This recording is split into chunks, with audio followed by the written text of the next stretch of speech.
యోగాతో బరువు తగ్గటం సులభం కేవలం 21 రోజుల్లో.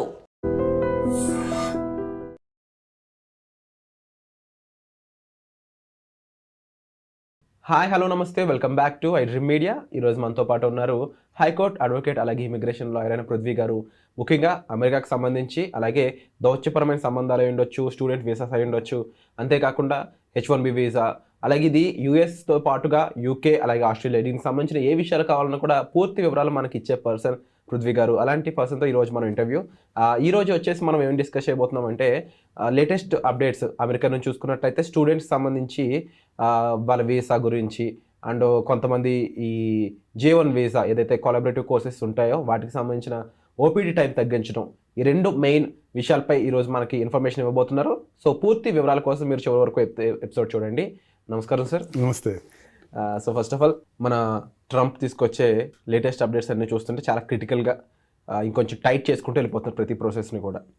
సో ఈ ప్రాసెస్ ఇప్పుడు ఏదైతే కొలాబరేటివ్ వీసా J1 వీసా మీద ఓపీటీ తగ్గించారంట, దాంతోపాటుగా ఇంకొన్ని విషయాలు మన స్టూడెంట్కి సంబంధించి ఉన్నాయి వీసాకి సంబంధించి. సార్ ఓవరాల్గా ఈ రెండు అప్డేట్స్ ఏంటి, దాని గురించి మనకు కాస్త ఎక్స్ప్లెనేషన్. విరాట్, ఇప్పుడు ఉండేటువంటి స్టూడెంట్ వీసా సంబంధించినంత వరకు ప్రపోజల్ తీసుకురావడం జరిగింది.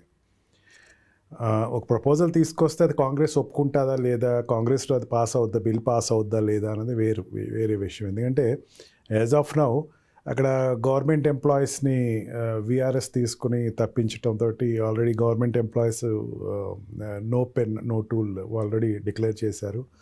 ఆల్మోస్ట్ ఆల్ ఎక్సెప్ట్ ఈ హెల్త్ సెక్టర్స్లో తప్ప మిగతా అన్ని గవర్నమెంట్ సెక్టర్స్ ఈ రోజున ఎవడు పనిచేయట్లేడ. కాంగ్రెస్ అది అప్రోచ్ చేస్తుందో లేదో చూడాలి మనం. కాంగ్రెస్ ఓటింగ్ చాలా ఇంపార్టెంట్. ఎందుకంటున్నారంటే ఈ స్టూడెంట్ వీసాకి వచ్చేసరికి పెద్ద డెవలప్మెంట్స్ అన్నది అక్కడ ఉండేటువంటి ఏ పొలిటికల్ పార్టీ ఒప్పుకోదు.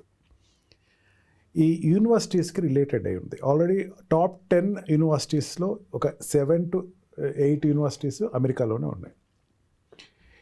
ఆ టాప్ 10 యూనివర్సిటీస్ గ్రేడింగ్ ఎట్లా వస్తుందంటే ఇంటర్నేషనల్ వైజ్గా వాళ్ళకి ఇచ్చే ఎమ్యూనిటీస్ బట్టి వస్తాయి. ఇప్పుడు ఈ యూనివర్సిటీ ఉంది, ఇప్పుడు JNT యూనివర్సిటీ ఉంది. JNT యూనివర్సిటీలో టాప్ 10లోకి రమ్మంటే దానికి ఒక ప్రమాణాలు ఉంటాయి. ఒకడికి వచ్చేటువంటి డిసిప్లిన్ సబ్జెక్ట్ ఏదైతే ఉందో దానికి ఎంతవరకు వీళ్ళు ప్రోత్సాహకాలు ఇస్తున్నారు, ఎంతవరకు యూనివర్సిటీస్ ఆర్ గివింగ్ ప్రమోటింగ్ ఆ సబ్జెక్ట్ డెవలప్ చేస్తున్నారు దాని మీద ఉంటుంది.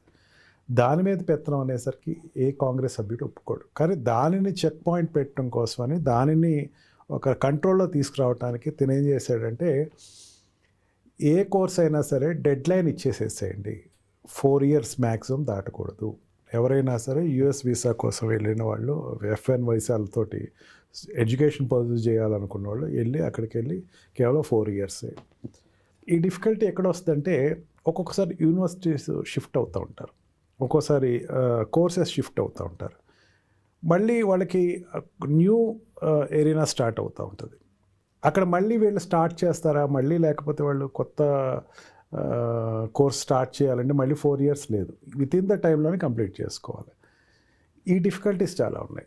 మెయిన్ ఎందుకు తీసుకొస్తాడు అంటే బికాస్ అక్కడ యూనివర్సిటీకి నీకు ఫైనాన్షియల్ ఫండింగ్ తగ్గించాలి అనే ఉద్దేశం అనేది అతను ఎక్స్ప్రెస్ చేస్తున్నాడు. బట్ ఇండైరెక్ట్గా చూస్తే అతను ఈ అబ్రాడ్ నుంచి ఇండియాకు వచ్చేటువంటి వాళ్ళకి మూలాలు ఎక్కడున్నాయన్న దాని మీద టచ్ చేయటం మొదలుపెట్టాడు.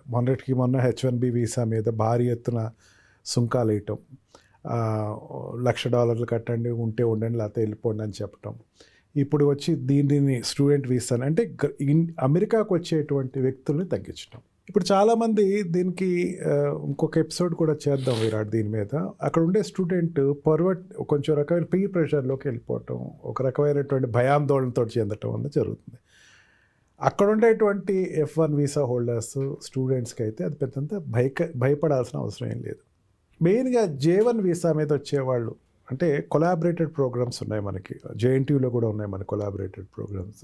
చాలా రిప్యూటెడ్ యూనివర్సిటీస్ అన్నిటికీ మనకి కొలాబరేటెడ్ ప్రోగ్రామ్ ఉండటం జరుగుతుంది. అంటే వాడు ఇక్కడ 2 years 3 years ఇక్కడ చేస్తాడు, తర్వాత అక్కడికి వెళ్ళి మాస్టర్స్ డిగ్రీ కంటిన్యూ చేస్తాడు. అంటే ఇక్కడేమో బేసిక్ డిగ్రీ చేయటం, అక్కడికి వెళ్ళి మాస్టర్స్ కంప్లీట్ చేయటం జరుగుతుంది. ఈ ప్రోగ్రామ్ కూడా 4 years కల్లా కంప్లీట్ చేసేవాడు. ఇది పెద్ద ప్రమాదం కాదు. ఓపీటీ తెచ్చుకోవడానికి ఆప్షనల్ ప్రాజెక్ట్ ట్రైనింగ్కి వాళ్ళు వెళ్ళినప్పుడు దానికి వెంటనే దొరుకుతున్నాయా అంటే ప్రతిదీ వెంటనే దొరకవు. వాళ్ళ కోర్సెస్ బట్టి, అంటే ఇప్పుడు సాఫ్ట్వేర్ ఇంజనీర్స్ అయితే వాళ్ళకి వెంటనే దొరుకుతూ ఉంటాయి. కొన్ని సైన్స్ ప్రోగ్రామ్స్లో ఈ శాటిలైట్ సంబంధించినటువంటి వాళ్ళు సబ్జెక్ట్స్ ఏమైనా చేసినా, లేకపోతే మెడికల్ సంబంధించిన సబ్జెక్ట్స్ ఏమైనా చేసినా సరే కొంచెం టైం పడుతుంది. అట్లాంటి వాళ్ళు ఎవరైనా సరే 60 days టైం ఇచ్చేవారు. అంటే వాడు కంప్లీట్ చేసుకున్నాక ఓపీటీ రాకపోతే కనుక 60 days టైంలో నువ్వు ఓపీటీ తెచ్చుకో. ఆ 60 days టైంలో నువ్వు ఓపీటీ తెచ్చుకోకపోతే then you have to ask for the extension అన్నది ఉండేది. దానిని కట్ చేస్తే ఏం చేశాడంటే 30 days చేశాడు. 60 days కన్నా 30 days చేశాడు. 30 days లోపు వాళ్ళు కంప్లీట్గా ఓపీటీ తెచ్చుకోవాలి. లేదంటే కనుక డిపార్ట్మెంట్ ఆఫ్ హోమ్ సెక్యూరిటీకి డిహెచ్ఎస్కి రిపోర్ట్ చేయండి, వాళ్ళు ఇస్తే ఉండండి, లేకపోతే లేదు. మీకున్న ఎక్స్పీరియన్స్లో మీరు చెప్పండి సార్, 30 days ఓపీటీ తెచ్చుకోగలరు ఎవరైనా? మెయిన్ ఇక్కడ తెలుగు స్టూడెంట్స్, తెలుగు ఏ స్టేట్స్లో ఉండేటువంటి స్టూడెంట్స్కి ఏంటంటే అది పెద్దంత కష్టమైన విషయం అయితే కాదు. మెయిన్ ప్రాబ్లం ఎక్కడ వస్తుందంటే నార్త్ ఇండియన్ స్టూడెంట్స్కి అండ్ బెంగాల్ స్టూడెంట్స్కి వాళ్ళకి కొంచెం ఇబ్బంది ఉంటుంది.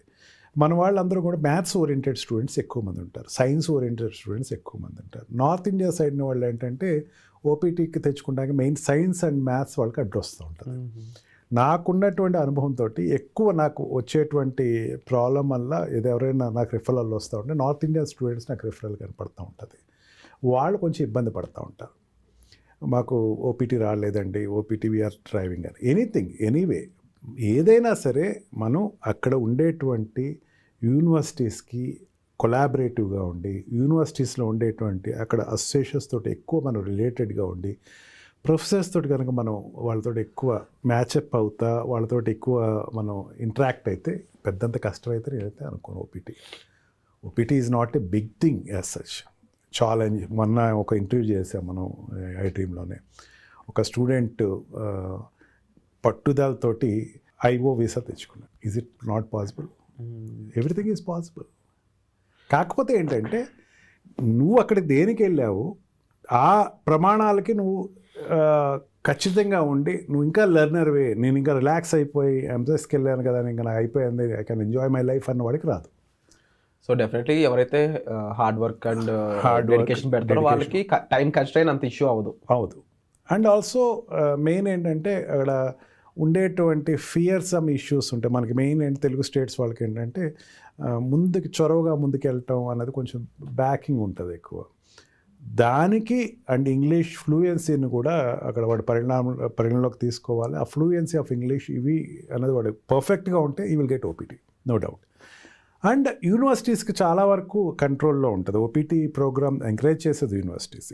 యూనివర్సిటీలో నువ్వు వెళ్ళినప్పుడు యూనివర్సిటీలో ఉండే ప్రొఫెసర్స్ తోటి, అక్కడ ఉండేటువంటి ఎడ్యుకేషన్ అసోసియేషన్స్ తోటి నువ్వు ఎక్కువ క్లోజ్గా ఉంటే you will be picked up very easily. ఇప్పుడుండే పరిస్థితులు ఏంటంటే H1B వీసా మీద రెస్ట్రిక్షన్స్ ఉన్నాయి కాబట్టి ఆల్రెడీ ఇన్లాండ్ స్టూడెంట్స్, అక్కడ ఉన్నటువంటి స్టూడెంట్స్ని వాళ్ళని ఎక్కువ క్యాచప్ చేసి జాబ్స్ ఇవ్వాలి కాబట్టి ఇప్పుడు ఉండేటువంటి స్టూడెంట్స్కి ఓపీటీ రావడం పెద్ద కష్టం కాదు. H1Bకి కాంపిటీషన్ లేదు, అబ్రాడ్ నుంచి నీకేం కాంపిటీషన్ లేదు. ఉంటే కనుక యూఎస్లో ఉండే వాళ్ళతో H1B extension, H1B new స్లాట్స్కే problem ఉంది. నీకు కాంపిటీషన్ తగ్గింది, స్టూడెంట్కి అక్కడ కాంపిటీషన్ ఎప్పుడైతే తగ్గిందో H1B out side of India, out side of US నుంచి ఆటోమేటిక్గా నీకు ఉండేటువంటి క్రూ నిన్నే తీసుకుంటాడు. వాడు ఏదైనా కంపెనీస్ తీసుకోవాలంటే మిమ్మల్నే తీసుకోవాలి, వేరే ఆప్షన్ లేదు వాళ్ళకి. అందుకని అక్కడ ఉండే కంపెనీస్కి it's a good time to take the Indian స్టూడెంట్స్కి మంచి ఎంకరేజ్ టైం అని చెప్పచ్చు. ఇది దాన్ని ఆ రకంగా తీసుకుంటే ఇది అడ్వాంటేజ్ అని చెప్పచ్చు. Wonderful sir. సో ఓవరాల్గా అబ్జర్వ్ చేసినట్లయితే ఇది అంత సీరియస్ ప్రాబ్లంలో కనిపించట్లేదు. But it depends on the individual person. వాళ్ళు జాగ్రత్తగా ఉండి వాళ్ళు డెడికేటెడ్గా ఉండగలిగితే మాత్రం డెఫినెట్లీ వర్త్ చేసుకోవచ్చు అక్కడ ఉన్న టైంని. సో విన్నారు కదండి ఈరోజు విషయాలన్నీ కూడా. దీనికి సంబంధించి మీరు ఏమనుకుంటున్నారో ఒపీనియన్ని కామెంట్ సెక్షన్లో మెన్షన్ చేయండి.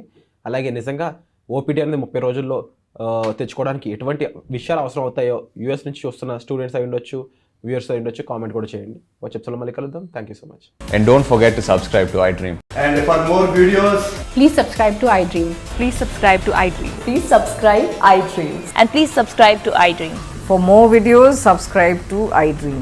please like, share and subscribe to the channel. Congratulations, iDream. Subscribe to iDream. Subscribe to iDream. So subscribe to iDream Media. iDreamకి iDream టీమ్ అందరికీ huge congratulations. Please subscribe iDream Media. Please subscribe to iDream. Subscribe iDream. Please subscribe to iDream.